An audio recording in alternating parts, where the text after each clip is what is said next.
All right, this is Jesse. I'm up here with Becky and Bill, High Performance Earthworks. We're prepping this Little Bear Village for construction and the pads for slab on grade. These are gonna be 2 duplexes side by side. We're gonna hand dig around this gas line and this utility here. This is in between the 2 buildings, so this actually, we didn't necessarily need to strip this of topsoil, but we just stripped it anyway for good measure. Here's the building corner for the northern building.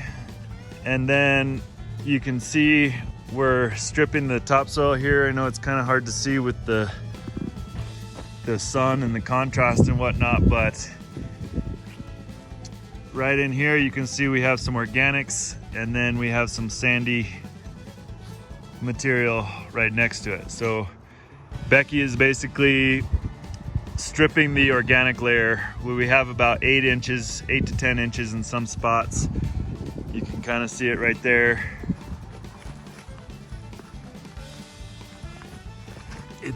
It's blackish there, and then as we come down, we're towards the bottom here and we're getting into the sandy stuff.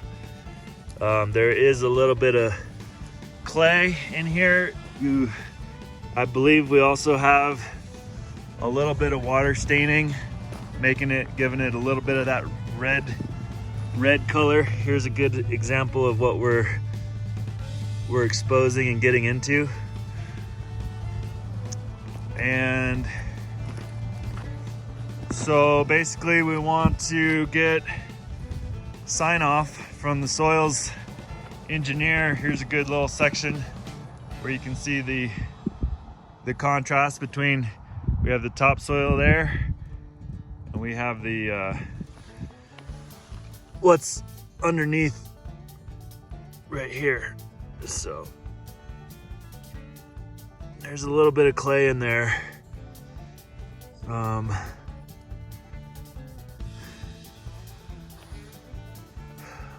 And then over here we have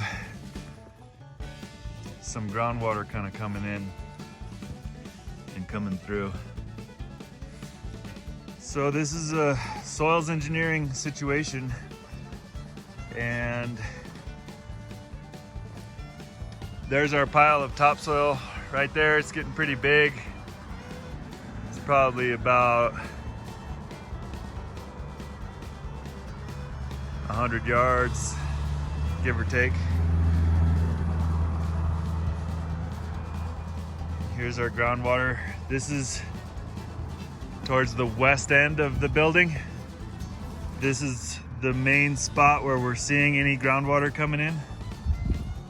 And you know, I was thinking we could rip out a good 2 to 3 feet of material around this groundwater and backfill it with 1.5 inch crushed rock and bring it back up to this existing grade. Over here we have pretty much the same thing. This is where the previous building was.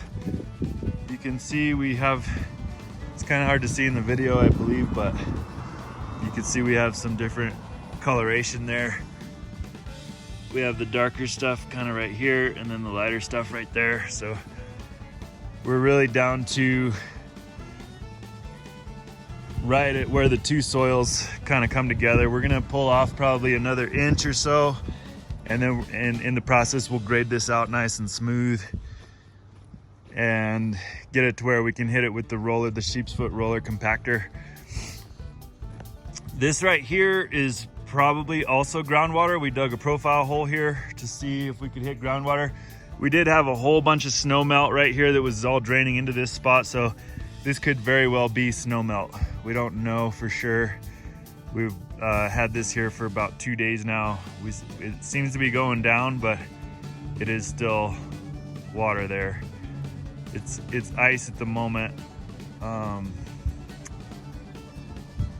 So we'll build this back up with some rock as well, or some structural material. We have some crushed concrete on site where we could hit these select spots with some crushed concrete.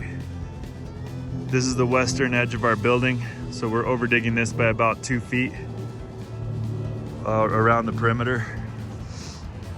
And then we have our, we have our corners here. You can kind of see where we've gotten down underneath the topsoil right in there too. So let's see, right there. This is where the soil changes. This is pretty wet, saturated stuff, but we'll hit it all with the roller compactor and then should be fine. So that's that. We definitely need some oversight from a soils engineer and give us our marching orders on how we're going to deal with this structural engineering on this soil for these buildings so that they can bear the load of a duplex for each one. Let us know your thoughts. Look forward to getting our prescription as to how to handle this soil, and we will take it away from there. Thanks.